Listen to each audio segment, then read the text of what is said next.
60 రోజుల్లో మీతో ఇంగ్లీష్ అద్భుతంగా మాట్లాడిస్తాం. వెంటనే కాల్ చేసి జాయిన్ అవ్వండి. నమస్తే, welcome back to Suman TV. ప్రస్తుతం మనతో పాటు ఉన్నారు పబ్లిక్ స్పీకర్, ఫ్యామిలీ కౌన్సిలర్ రజనీరామ గారు. మేడంతో మాట్లాడదాం. నమస్తే మ్యామ్. నమస్తే నవీన. మ్యామ్, ఈ రోజులో చూసుకుంటే 60 ఇయర్స్, 70 ఇయర్స్, 80 ఇయర్స్ పైన పడిన వాళ్ళు, అంటే పిల్లలంతా సెటిల్ అయిపోయారు, వాళ్ళకి ఇంకా మనవాళ్ళు మనవరాళ్ళు అందరూ కూడా ఒక స్టేజ్ లో ఒక దగ్గర ఉంటున్నారు. వీళ్ళు కొంచెం ఎలోన్ అయిపోతున్నారు ఆ ఏజ్ లో. అంటే వీళ్ళ దగ్గర ఎవరు ఉండరు కదా, వాళ్ళ ఉద్యోగాలు, పిల్లలు, స్కూళ్ళు, చదువులు అవన్నీ కూడా వీళ్ళు రమ్మంటే మా దగ్గర ఉండండి అంటారు, కానీ వాళ్ళు వచ్చి వీళ్ళ దగ్గర ఉండరు. కానీ వీళ్ళకి ఎంత మంది ఉన్నా కూడా భర్తకి భార్య, భార్యకి భర్త తోడు అనేది ఖచ్చితంగా అవసరం. ఎంత మంది ఉన్నా, పిల్లలు ఉన్నా, మనవలు ఉన్నా, చుట్టాలు ఉన్నా కూడా. ఎందుకంటే కొన్ని ఉంటాయి పర్సనల్ గా కూడా, అది ఎలా అన్నా తీసుకోవచ్చు మనం, వాళ్ళ అవసరమే అనుకోవచ్చు, అది రొమాన్సే అనుకోవచ్చు, ఏది అనుకున్నారు. కానీ ఇప్పుడు కొంతమంది ఏంటంటే ఆ వయసులో కూడా మాకు తోడు కావాలి ఖచ్చితంగా, మా ఆవిడ లాంటి అమ్మాయి నాకు కావాలి. అమ్మాయి అమ్మాయి అంటే ఇక్కడ మన అమ్మాయి అనుకోవడానికి ఏం లేదు, మా ఆవిడ లాంటి ప్రేమగా చూపించే అమ్మాయి నాకు కావాలంటే వాళ్ళకి మేము ఆస్తిపాస్తులు ఉన్నాయి రాసిస్తామని కూడా ముందుకు వస్తున్నారు కొంతమంది. 60s లో ఉన్న వాళ్ళు, 70s లో ఉన్న వాళ్ళు కూడా. అంటే ఒక్కసారి వాళ్ళ గురించి మాట్లాడుకుందామండి. చాలా మంది బయట విమర్శ ఏంటంటే, వీళ్ళకి ఇప్పుడు తోడేంటి, అవసరమా ఈ వయసులో అని కన్న బిడ్డలే అంటున్నారు వాళ్ళని. మరి అలాంటి వాళ్ళకి ఏం చెప్తారు మీరు? వీళ్ళ గురించి ఒకసారి మాట్లాడు. ఇందులో నాకు 2 సైడ్స్ నేను చెప్తానండి. ఫస్ట్ చూసుకుంటే, ఎప్పుడైతే పార్ట్నర్ చనిపోతారో అప్పుడు ముఖ్యంగా ఆడవాళ్ళు భార్యలు చనిపోతే మగవాళ్ళు జీవించడం ఒక గంట కష్టం అవుతుంది. ఇంకా సంవత్సరాలు గడపాలంటే వాళ్ళకి ఇంకా వేరే నరకం అనేది ఉండదు. ఎందుకనంటే ఇప్పుడు ప్రెజెంట్ జనరేషన్ కాదు, ఎఫెక్ట్ లేదు దీనికి. పాతకాలం చూసుకుంటే వాళ్ళు ఒక 40 సంవత్సరాలు, 50 సంవత్సరాలు, 60 సంవత్సరాలు కాపురాలు చేసిన వాళ్ళు ఉంటారు. చిన్న వయసులో పెళ్ళిళ్ళు అవుతాయి వాళ్ళకి. అబ్బాయిలకు కూడా ఆ రోజుల్లో 16కి 17కి పెళ్ళిళ్ళు అయ్యేవి. సో చూసుకుంటే వాళ్ళకి అన్ని సంవత్సరాల వైవాహిక జీవితం అనుభవాలు ఉంటాయి వాళ్ళకి. అన్ని సంవత్సరాలు కలిసి ఉన్న తర్వాత, ఇందులో మళ్ళీ నేను ఇంకొక పక్కకి తీసి ఇంకొక పాయింట్ చెప్తా.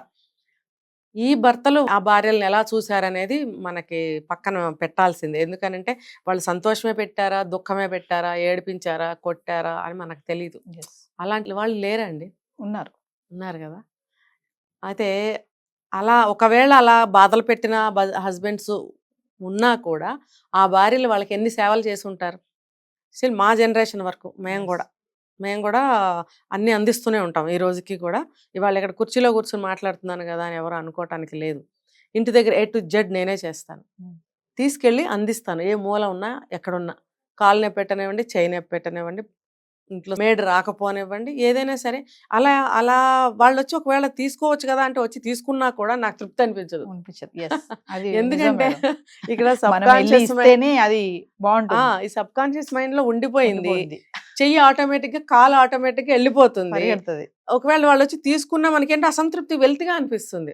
అంటే వాళ్ళు మనతో ఎలా అన్నా ఉండనివ్వండి, మంచివాళ్ళు అవనివ్వండి, మనల్ని బాధించే వాళ్ళు అవనివ్వండి, ఈ పని అనేది గత ఇన్ని సంవత్సరాల నుంచి అలవాటు అయిపోయింది కాబట్టి వెళ్తూనే ఉంటాం, చేస్తూనే ఉంటాం, వాళ్ళు ఎలాంటి వాళ్ళైనా కానివ్వండి. సో వాళ్ళేంటి ఇంత సేవలు చేస్తున్నా సరే, ప్రేమించే భర్త ప్రేమించాడు, తిట్టే భర్త తిట్టాడు, తిడుతూనే ఉన్నాడు చనిపోయేదాకా.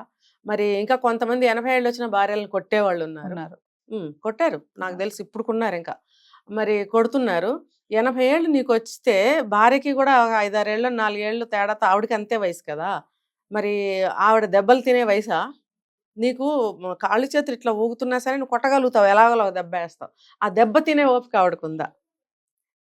మరి ఆ రోజుల్లో వాళ్ళు ప్రేమించినా, ముద్దు పెట్టుకున్నా, విసురుగొట్టినా అలా అన్నేళ్ళు కాపురం చేసుకుంటూ వచ్చారు కాబట్టి, కష్ట సుఖాలు ఏమన్నా వచ్చినా సరే ఇష్టానో కష్టానో మాట్లాడుకున్నారు కాబట్టి. ఎందుకనంటే కొంతమంది భర్తలు షేర్ చేసుకోరు భార్యలతో, సింగిల్ నిర్ణయాలే ఉంటాయి, ఏం చెప్పరు. వాళ్ళు నిర్ణయించిందే ఇంట్లో జరగాలి. ఫలానా సంబంధం తీసుకొచ్చాను, అబ్బాయికైనా అమ్మాయికైనా చేయాల్సిందే అంటే పిల్లలు ఏడుస్తారమ్మా, నువ్వు చెప్పమ్మా నాన్నకి, నాకు ఇష్టం లేదంటే కూడా ఆవిడ రికమెండేషన్ అక్కడ పనిచేయని కుటుంబాలు చాలా ఉన్నాయండి. ఆయన మాట చెల్లాలి, ఆ సంబంధం చేయాల్సిందే, చచ్చినట్టు నోరు మూసుకుని కాపురాలు చేయాల్సిందే. ఇప్పుడులాగా అప్పుడు విడాకులు లేవుగా, ఒక 40 సంవత్సరాల క్రితం. మరి ఆ రోజుల్లో ఆ పెళ్ళిళ్ళు చేస్తే చచ్చినట్టు పడి ఉండాల్సిందే అని, ఇంక్లూడింగ్ మాలాంటి వాళ్ళం కూడా. కాబట్టి చెప్పిన సంబంధాలు చూసుకుని చేసుకోవాల్సిందే. అంటే అలాంటి భర్తలు కూడా ఉన్నారు. మళ్ళీ ఏమో మన అబ్బాయికి ఏ సంబంధం చేద్దాము, ఇది బాగుంటుందంటావా, అమ్మాయికి నీ లక్షణాలు ఉంటే బాగుంటాయి కదా అని సంప్రదించిన భర్తలు కూడా ఆ రోజులు ఉన్నారు. అంటే అలాంటి వాళ్ళు, ఇలాంటి వాళ్ళు, ఎలాంటి భర్తలు ఉన్నా సరే ఆ భార్యలు అనేవాళ్ళు వాళ్ళతో జీవితం సాగించారు, ఆ భర్తలు కూడా ఆ భార్యలతో జీవితాలు సాగించారు. కాబట్టి ఆ బాండ్ అనేది స్ట్రాంగ్. ఇప్పుడు ఏదన్నా పోనీ కొన్ని షేర్ చేసుకోకపోయినా కనీసం సేవల ద్వారానైనా ఆ బాండ్ అనేది ఉండింది. ఉంటుంది. షేర్ చేసుకున్న భర్తలు ఉన్నారనుకోండి, అప్పుడు మన భార్య పోయింది సడన్ గా, ఇంకా ఆ మనిషి బ్రతకలేడు. చాలా ఎలా కష్టం. చూసుకున్నా బ్రతకలేరు అండి. బ్రతకలేరు. తిట్టి కొట్టే భర్త బ్రతకలేడు, ఆ, ఆ ప్రేమగా గుండెల్లో పెట్టుకుని చూసుకున్న భర్త బ్రతకలేడు. ఎందుకంటే ఆ బాండ్ బాండింగ్. ఎస్. సో అటువంటి బాండింగ్ లో ఉన్న వాళ్ళు సడన్ గా భార్య పోతే ఉండలేరు. అటువంటి వాళ్ళని మళ్ళీ ఇటు పక్కకు వస్తాను నేను. పిల్లలు ఇద్దరు, ఆ రోజుల్లో వాళ్ళకి ఎక్కువ మంది పిల్లలే ఉంటారు, కనీసం ముగ్గురు ఉంటారు. ముగ్గురు పిల్లలు ఉన్నప్పుడు ముగ్గురు పిల్లలు కూడా ఉద్యోగరీత్యా కానీ వ్యాపారాల రీత్యా కానీ దూర ప్రాంతాల్లో ఉన్న ఊళ్ళో ఉన్న వాళ్ళ ఫ్యామిలీస్తో వాళ్ళకి సరిపోతూ వీళ్ళని చూడలేకపోతున్నారు. ఇప్పుడు ప్రజెంట్ జనరేషన్ చూసుకుంటే పిల్లలు బయటకు వెళ్తున్నారు, అబ్రాడ్కి వెళ్తున్నారు. ఇప్పుడు మా ఏజ్ వాళ్ళని చూసుకుంటే భార్యాభర్తలు మాత్రమే ఉంటున్నారు చాలా మంది. ఇప్పుడు ఈ వీళ్ళని పక్కన పెడితే మా జనరేషన్ అంటే మా తల్లిదండ్రులు అనుకోండి, మేమే అబ్రాడ్స్ వెళ్ళిపోయాము, ఇక్కడే ఉన్నాం కదా, చుట్టుపక్కలే ఉంటాము, కాకపోతే ఇంకొక ఊర్లో ఉంటాము. ఉన్నప్పుడు వాళ్ళని చూసుకోగలగాలి. లేదు వాళ్ళు కూడా సక్రమంగా వచ్చి ఉంటామంటే ఉంచుకొని చూసుకోవాలి. ఒకే ఊర్లో ఉంటుంటే కనుక అందరూ కలిసి ఒక చోట ఉండే ప్రయత్నం చేయాలి. అందరంటే ఎవరు, ఆ సింగిల్ పర్సనే కదా, ఆ ప్రయత్నం చేయాలి. వీళ్ళకి ఏంటంటే అప్పటి వరకు పిల్లలు, పెళ్లిగాని పిల్లలు అనుకోండి, పెళ్లిగాని పిల్లలు, భార్య, వచ్చేపోయే చుట్టాలు, అందరూ కళకళలాడుతూ ఉంటుంది ఇల్లు. ఒక్కసారిగా పిల్లలు పెళ్ళిళ్ళే వెళ్ళిపోయారు, మనవాళ్ళు మనవరాళ్ళు చదువులకు వచ్చి పెద్దవాళ్ళు అయిపోయారు, నా భార్య ఏమో ఇప్పుడు చనిపోయింది, నా వయసు ఏమో 70 లేకపోతే 65 లేకపోతే 80. ఈ వయసులో ఆ వ్యక్తికి ఎంత పిచ్చెక్కినట్టు ఉంటుందన్నమాట. అందరూ కావాలనిపిస్తుంది. అంటే తన మెంటాలిటీ ఎటువంటిదైనా సరే, ఎస్. అంటే నేను 2 వైపులు చెప్తున్నా చూడండి. అతను చెడ్డవాడు అవనివ్వండి, మంచివాడు అవనివ్వండి, అటువంటి వాతావరణంలో నుంచి వచ్చిన వ్యక్తి కాబట్టి ఒంటరిగా అనేది ఉండలేదు. ఉంటుంది, పెద్ద ఇల్లు ఉంటుంది, ఆస్తిపాస్తులు ఉంటాయి, పొలం పుట్రా ఉంటుంది. ఆ పొలం కూడా చేయలేని పరిస్థితి, కౌలుకి ఇస్తారు, ఆ కౌలు వాళ్ళు కూడా సరిగ్గా చెయ్యరు, బీడు పట్టిపోయి వదిలేసుకున్న పొలాలు ఉంటాయి. అలాంటి ఆస్తిపాస్తులు కూడా ఉంటాయి వీళ్ళకి. ఎన్ని ఉన్నా సరే చూసేవాళ్ళు ఉండరు. అప్పుడు వీళ్ళు ఒక తోడు కోసం ఇలా అడుగుతూ ఉంటారనమాట. ఎస్. అడిగినప్పుడు ఆలోచించాలి పిల్లలు కూడా, మేము చూసుకోవాలి అని. నేను ఇంకొకటి చెప్తా ఇక్కడ, వాళ్ళు ఎంత చూసుకున్నా, ఏజ్ అయిపోయింది కదా, వాళ్ళు ఎంత చూసుకున్నా కోడలు టైంకి అన్ని చూసి పెడుతుంది, తండ్రిలాగా చూసుకుంటుంది, కొడుకు కూడా బాగా చూసుకుంటాడు, మనవాళ్ళు మనవరాళ్ళు అందరూ తిరుగుతూ తాతయ్య అని పలకరిస్తూ ఓకే. కానీ రోజు గడిచిపోతుంది, తనదైనటువంటి ఒక టైం వస్తుంది ఎస్. సాయంత్రం అయ్యేటప్పటికి.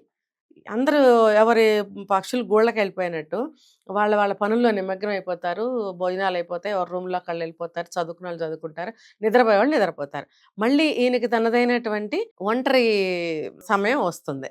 అప్పుడు ఈయనకి ఏమనిపిస్తుంది, గతంలో పొద్దుటి నుంచి రాత్రి వరకు జరిగిన విషయాలన్నీ ఒక మంచి భర్త అయితే షేర్ చేసుకుని ఉన్నాడు ఎస్. కదా. లేదు, బాధ పెట్టిన భర్త అనుకోండి, అతనికి ఆవిడ అందిస్తూ సేవలు చేస్తూ ఏదో పాల గ్లాస్ ఇవ్వటం అలవాటు ఆ రోజుల్లో వాళ్ళకి, కాస్త బాగా నిద్ర పడుతుంది అని చెప్పి ఒక గ్లాస్ పాలు తెచ్చి ఇవ్వడము, మందులు వేసుకున్నారా అని అడగటం అనేది ఈ ఒంటరి సమయంలో జరిగే కార్యక్రమాలు, ఎస్. మంచి భర్తకైనా చెడ్డ భర్తకైనా. ఇప్పుడు అవన్నీ మిస్సింగ్ కదా. ఇవన్నీ ఎవరు చేయాలి? సరే, అవి కూడా కొడుకు కోడలు మందులు పాలు నీళ్లు తెచ్చిస్తారు, కానీ పొద్దున్న నుంచి సాయంత్రం వరకు జరిగిన విషయాలు పంచుకోవాలంటే ఏ భార్య వస్తుంది? ఎవరు? కోడలు వచ్చి కూర్చుంటుందా, కొడుకు వచ్చి కూర్చుంటాడా, చదువుకునే మనవాళ్ళు వచ్చి కూర్చుంటారా? ఎవరు వచ్చి కూర్చోరు. అప్పుడు కావాలనిపిస్తుంది ఒక తోడు. ఎస్. అరే, నాకు మనసు పంచుకునే ఒక వ్యక్తి కావాలి. దాన్నే ఏమంటారంటే తోడు అంటారు. మగవాడికేమో తోడు అంటారు, ఆడదానికేమో నీడ అంటారు. తోడు నీడ. ఎస్. తోడు అనేది ఇద్దరికీ అవసరమే, ఆడదానికి ఇంకా నీడ కూడా అవసరమే. కాబట్టి ఈ అవసరం కోసం మా పెళ్ళి అనేది అడుగుతున్నారు వీళ్ళు. ఊరికే వచ్చేసి ఒక ఆవిడని ఇంట్లో పెట్టుకుంటే తప్పు కదా అది. కాబట్టి మాకు ఒక భార్య కావాలని అడుగుతున్నారు, అది తప్పేమీ కాదు. ఇంకోటి, ఫ్యామిలీ సభ్యులు కూడా ఆ రకంగా ఆలోచించగలగాలి. ఆయనకి మనసు పంచుకోవడానికి పక్కన ఒక ఒంటరిగా పడుకోలేరు, రాత్రిపూట ఏదైనా ఇబ్బందులు వస్తాయి, దగ్గు వస్తుంది, లేకపోతే గబుక్కుని గుండెల్లో పట్టినట్టు అవుతుంది, బాత్రూమ్కి లేవాలంటే తూలు వచ్చి పడిపోవచ్చు. ఒక మనిషి పక్కనుంటే తట్టి లేపి నేను బాత్రూమ్కి వెళ్తున్నానని చెప్పాలి, చెప్తారు. ఎందుకనంటే గబుక్కనే బాత్రూంలో కాలు జారి పడిపోతే ఈవిడికి అర్థం కాదు, ఎదట్లో ఉంటుంది, లేపుతారనమాట. ఆయన వెళ్ళొచ్చే వరకు కూర్చుంటుంది, అలాగే ఆవిడ వెళ్ళొచ్చే వరకు కూడా ఆయన కూర్చుంటారు. అది ఒకళ్ళకొకళ్ళు అనమాట. అప్పుడు మిగతా సభ్యులకి తెలియజేస్తాం, అయ్యో పడిపోయారు ఆయన, రండిరా అని పిలుచుకొస్తారు, ఆ తోడు కోసం అనమాట. కానీ పిల్లలు మేడం, ఇప్పుడు జనరేషన్ వాళ్ళకి ఇలాంటివన్నీ కూడా, ఇప్పుడు మీకు అవసరమా పెళ్ళి, పిల్లలు ఉన్నారు కదా, మనవాళ్ళతో ఉండొచ్చు కదా, ఇప్పుడు పెళ్లి చేసుకుని మీరు ఏం చేస్తారు అనే ఒక క్వశ్చన్ మార్క్ వస్తుంది కదా. అంటే వాళ్ళకి అసలు అవును. పెళ్లి అనేది వాళ్ళు ఎందుకు అడుగుతున్నారు, వీళ్ళు ఎందుకు వద్దంటున్నారు, అంటే వాళ్ళ పిల్లలు ఏం కోరుకుంటున్నారు పెళ్లి అంటే? అది వాళ్ళు నెగెటివ్‌గా ఆలోచించడం వల్ల వస్తుంది. రెండోది ఆస్తులు. ఉమ్. ఆస్తులు పోతాయేమోనని భయం. చూడండి ఏది కూడా నేను ఒకసారి చెప్పాను. ఈ విశ్వంలో ప్రేమ అనేది ఊరికే రాదండి. ఇచ్చి పుచ్చుకోవాలి ఏదైనా సరే. Yes. ఏదైనా సరే. మనం ప్రేమగా ఎందుకుంటాం? ఇప్పుడు వాళ్ళతో మనకొక పనుంది. లేకపోతే వాడు బాగా చదువుకుని ఒక స్టేజ్‌కి రావాలి. మనం ప్రేమగా చెప్పాలి.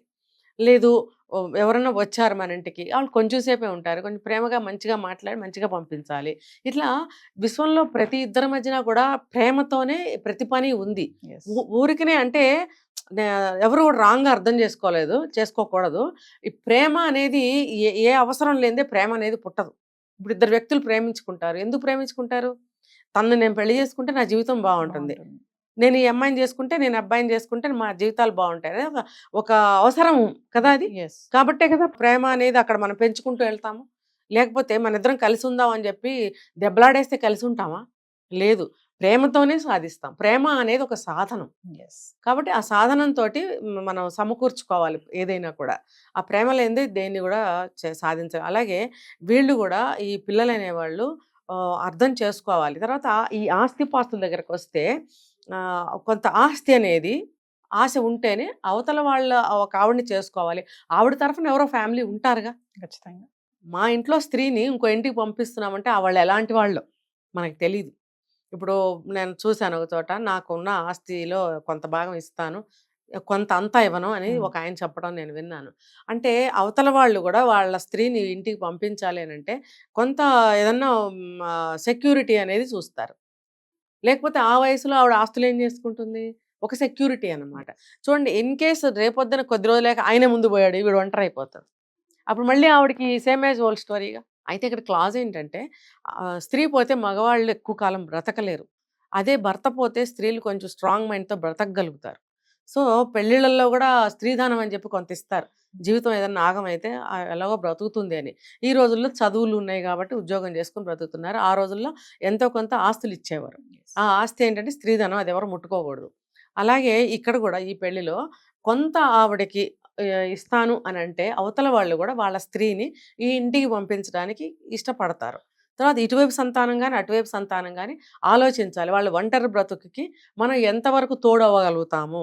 అవుతాము. ఎట్లా అవుతామంటే ఇప్పుడు వీళ్ళిద్దరు పెళ్లి చేసుకొని ఇక్కడ ఉన్నంత మాత్రాన వాళ్ళు వదిలేయాలనేమి లేదు. ఇప్పుడు ఆవిడ పెళ్లి చేసుకొని ఇక్కడికొస్తుందనుకోండి, వాళ్ళ పిల్లలు ఈవిడని వదిలేస్తారా?